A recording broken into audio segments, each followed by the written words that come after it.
What's the hardest lesson you've learned as an adult? No matter how much you love someone, you can't just make them love you, just as you can't make yourself love someone no matter how hard you may want to. And life is not fair. I think romantic love requires a conscious decision, ultimately, but it's closely related to attraction. If the attraction dies, that's when it's hard. So you're right, you can't make someone love you if they don't make a conscious decision to do so. But you can make yourself love someone.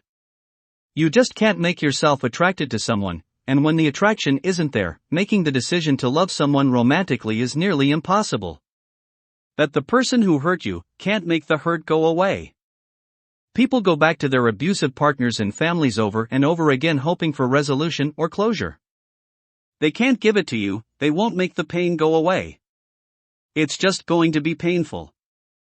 The sooner you stop going back, the sooner the pain will heal. Other people can and will make the worst decisions you've ever seen. Even when they have the capacity and resources to make good decisions, they will not. You cannot help them. They have to die on their own. Been having a hard time learning that one, been trying to help an acquaintance who had a rough go in life, but then I saw that a good amount of the shit he's going through is directly due to his own choices and actions. Cutting them off slowly but surely from now on, and I'll only surround myself with people who won't need to depend on others constantly to basically keep themselves away from homelessness. It's hard, but my sympathy for them has died. Taking care of your financial health is so important. Years' worth of smart decisions can be undone in a few months of negligence or mistakes and severely limit your ability to operate in the adult/family world. People generally don't care when you're by yourself against the world, no matter how much people say it's not the case. I agree with this.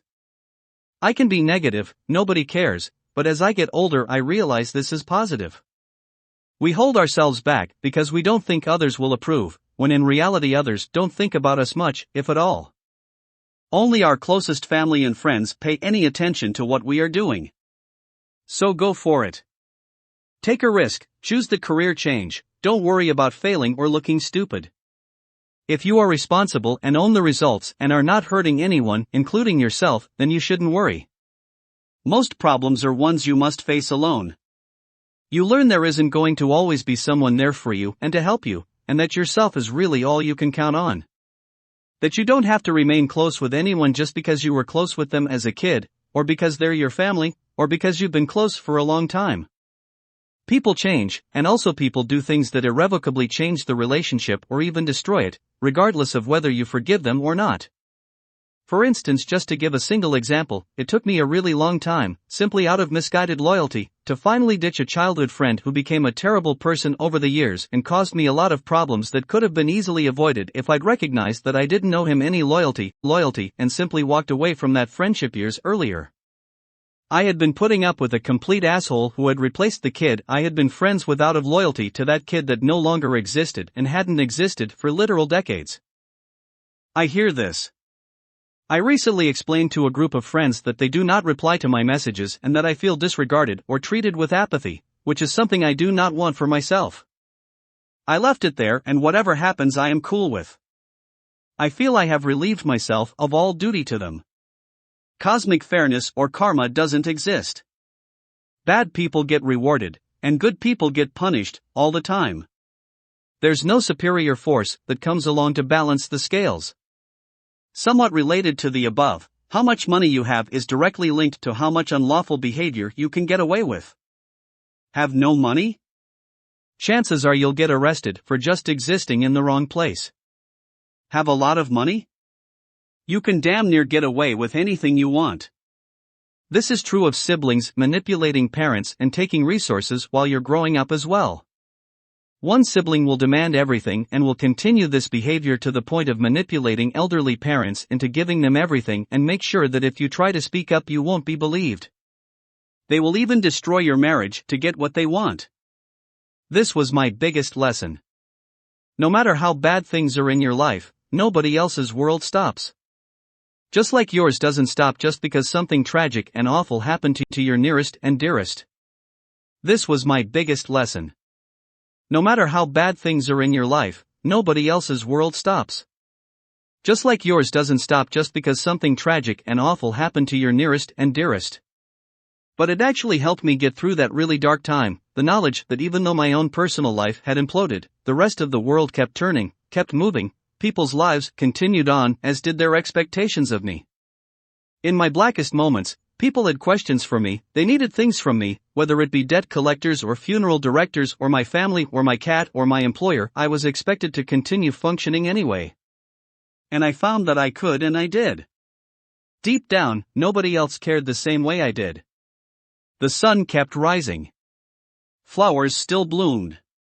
The tide kept going in and out. And when things happened to people I knew, my world kept going. I still needed things from them. The sun rose again. It is the single hardest lesson to learn, and by far the most important. I care a lot about people, but I have learned the hard way that people don't care at the level I thought they were. If I die, there'll be a funeral attended by a decent-sized procession of friends and family. My body will be done away with, and eventually everyone will move on. The stranger won't weep for a random tombstone. They'll weep for a corpse they find, but the graveyard will be barren except for the kin of those buried within. It's been a weirdly freeing lesson. I still hope everyone is doing good and all is going well, but I don't expect the same in return. The world won't stop for me or anyone, and that's alright. I'll focus on making the people closest to me happy, and everyone else secondary. If I enrich the people closest to me, then I will have done all that I wanted. The people I care about are doing good, and the rest of the world has their people close to them. They don't care too much about me, and I wish them the best. You need to take care of your mental health. Just as we're supposed to get physicals every year, we should get mentals every year. I've had a cascade of things hit in the last 16 months. It wasn't triggered with events from childhood, I'm middle-aged, but the result was a diagnosis of anxiety, among other things, stretching all the way back to childhood, anxiety I didn't know I had. Anxiety that, about 2.5 years ago, caused me a medical emergency that resulted in me permanently losing vision in an eye. Mental health is no joke. Keep it in check. How so? That's kind of a vague comment. Not really sure what you mean. For me, I typed a command on a network switch that crashed several hundred servers in our data center. For all intents and purposes, I had a panic attack. My manager wasn't able to calm me down, nor was I able to calm myself down. 8 hours later, I threw a clot that cut off circulation to one of my retinas, and now I'm blind in one eye. The follow-up investigation revealed a software bug in the command I typed. We never should have been impacted.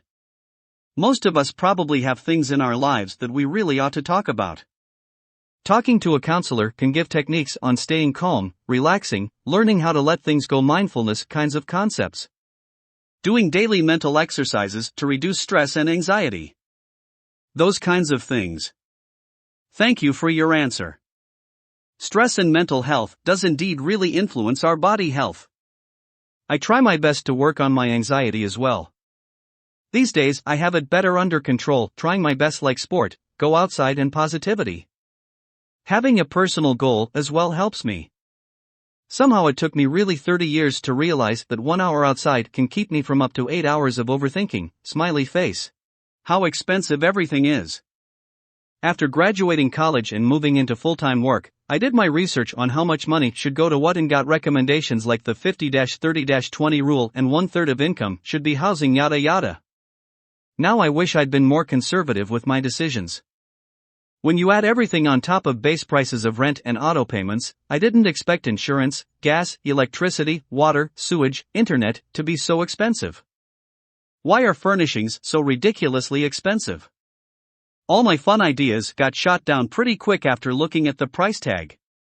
Even moving to a smaller, less expensive place now would have moving costs. I just wish I'd looked into it more so I'd have more fun money and savings for a house. Being the best worker at your workplace will only bring punishments, not rewards. If you are irreplaceable, they won't replace you. You'll see every lazy half-assed douche get promoted 10x faster than you. The harder your work, your minimum expectations will be raised above everyone else. Your quote is 50 a day? You make 100 a day? Co-worker only makes 30? One day you'll make 90, they'll make 40, get applauded for effort, and you'll be screamed at for slacking off. never mind you are already above and beyond the expectations per your contract. The only reward for hard work is other people's work. If you enjoyed today's video, like and subscribe.